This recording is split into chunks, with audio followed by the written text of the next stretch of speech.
How long do you think you could survive in an isolation chamber practicing sensory deprivation? John Zubek was a psychology professor at the University of Manitoba, and for 15 years he studied this very question in a number of ways. He was funded by the Canadian Department of Defense, and many of us believe as well by the CIA. The sort of not so secret investigation was all about what could people survive under various methods of interrogation, translation, torture.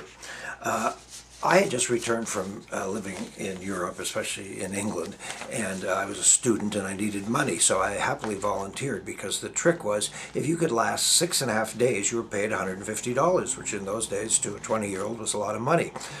The evening that I went into the isolation chamber, I had just earlier in the evening delivered a lecture to the campus English club about the American writer Henry Miller. Imagine the surprise of the professor who showed up, having seen the notice that said Miller, thinking it was the American playwright Arthur Miller, to discover it was some punk, moi, giving a lecture about an American author who is famous for sex and other things and mysticism. In any event, the version of isolation that I chose was called White Light and White Noise. I arrived at about 11 in the evening. I was given a pair of ski pajamas, and I had to crawl under this dome and go in through the trap door, and inside there was nothing. It was just carpet, and, well, not nothing. There was, I think, a pillow and a blanket, and a blindfold. I was put a blindfold on, and I could only take the blindfold off when I crawled and found the camera, because they were watching me all the time, and covered the camera so I could open another trap door and use the toilet.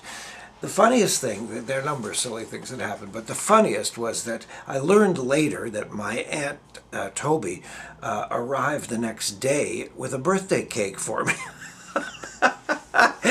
And the student monitors who were, watching all this said, you can't give him the cake because he's not supposed to know how much time he's been there. And if we tell him it's his birthday, he'll know how long he's been there. So she was shattered. I mean, she just couldn't accept. But I've never missed his birthday, she said.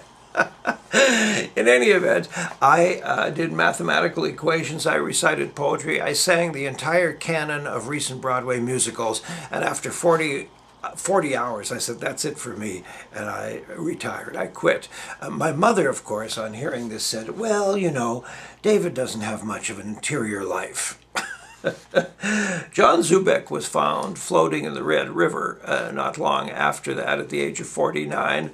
Death by suicide, by drowning. People said that Zubek didn't have much of a life. Pickle.